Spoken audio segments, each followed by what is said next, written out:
Dewi Ferawati dari kelas F1. Di sini saya akan sedikit menjelaskan mengenai governansi digital, mengenai aplikasi yang ada di daerah Provinsi Banten. Aplikasi yang dikembangkan oleh pemerintah Provinsi Banten untuk memudahkan masyarakat dalam mengurus perizinan dan non-perizinan. Aplikasi ini dapat diakses melalui website atau smartphone. Manfaat si peka ini apa? Pertama, memudahkan akses masyarakat ke layanan perizinan, meningkatkan efisiensi dalam pemberian layanan perizinan. Fitur-fitur si peka ini pertama adalah pengajuan perizinan, pembayaran perizinan, informasi perizinan, dan layanan pengaduan. Yang kedua ada SIPD. SIPD ini adalah sistem informasi pemerintahan daerah yang merupakan aplikasi yang digunakan untuk mengintegrasikan data dan informasi dari berbagai perangkat daerah di Provinsi Banten. Aplikasi ini bertujuan untuk meningkatkan efisiensi dan efektivitas pengelolaan pemerintahan. SIPD ini terdiri dari 5 modul. Modul pertama perencanaan, kedua keuangan, 3 aset, 4 kepegawaian, dan 5 statistik. Manfaat dari SIPD ini pertama meningkatkan efisiensi dan efektivitas anggaran, keempat meningkatkan kualitas pengelolaan aset daerah, dan terakhir meningkatkan kualitas pelayanan publik. Ketiga adalah SIMK, Sistem Informasi Manajemen Kinerja, yaitu adalah sistem yang digunakan untuk mengukur kinerja pemerintahan daerah. SIMK Banten adalah SIMK yang digunakan oleh pemerintahan Provinsi Banten. SIMK Banten adalah sistem informasi yang digunakan untuk pertama menyusun rencana kinerja pemerintahan daerah, kedua mengukur kinerja pemerintahan daerah, ketiga menyampaikan informasi kinerja pemerintahan daerah kepada masyarakat. Dengan kata lain, SIMK Banten adalah sistem informasi manajemen kinerja pemerintahan daerah. Penerapan SIMK Banten telah memberikan manfaat bagi pemerintahan Provinsi Banten, antara lain, yang pertama meningkatkan akuntabilitas dan transparansi pemerintahan, kedua meningkatkan kualitas perencanaan, dan ketiga meningkatkan efisiensi. Lalu yang keempat ada aplikasi Banten Satu Dana. Banten Satu Dana ini adalah aplikasi yang dikembangkan oleh pemerintahan Provinsi Banten untuk memudahkan masyarakat dalam mengakses berbagai layanan publik di Banten. Manfaatnya, pertama mempermudah masyarakat dalam mengakses informasi dan layanan publik di Banten. Kedua, membantu masyarakat untuk menghindari antrian panjang di kantor pelayanan publik. Yang ketiga, meningkatkan efisiensi dan efektivitas layanan publik di Banten. Poin fitur aplikasi Banten Satu Dana ini pertama adalah informasi, yang kedua ada akses dan efisiensi. Yang kelima ini adalah Jawara e-Gov.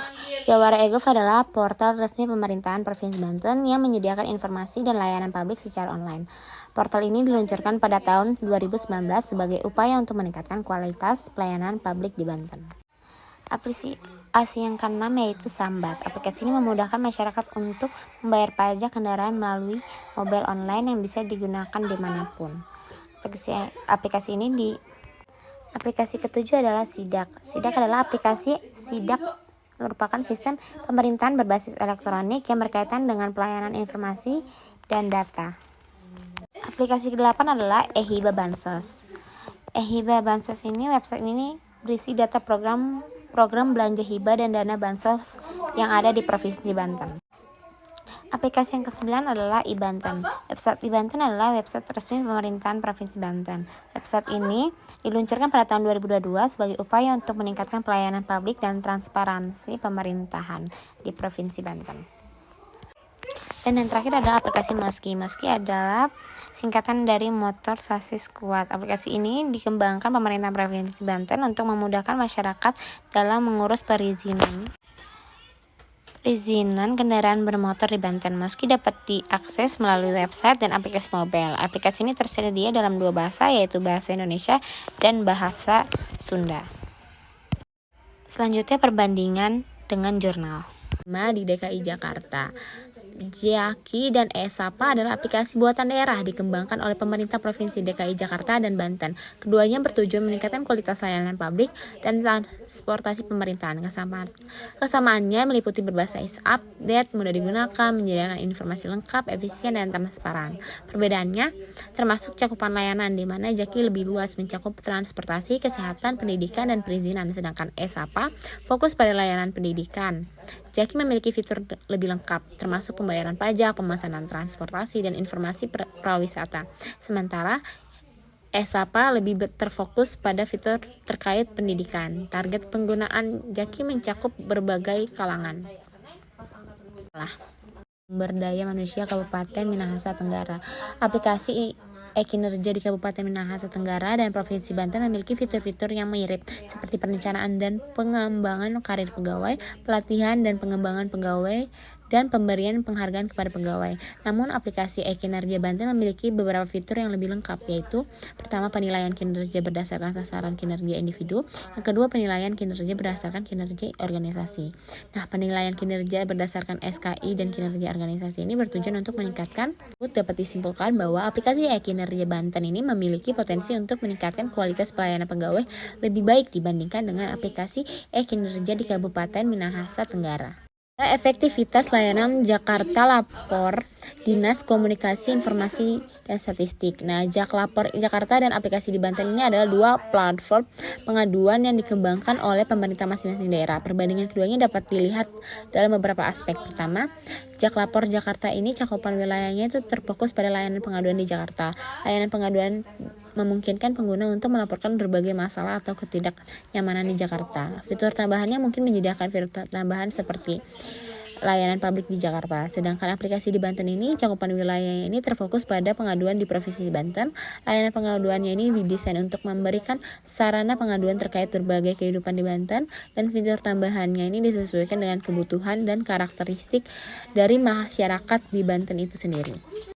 Berdasarkan jurnal yang keempat, hasil penelitian ini dapat disimpulkan bahwa aplikasi Siskeudes memiliki tampilan dan cara penggunaan yang mudah dipahami oleh perangkat desa. Selain itu, aplikasi ini juga dinilai dapat membantu perangkat desa dalam mengelola keuangan desa secara lebih efektif dan efisien.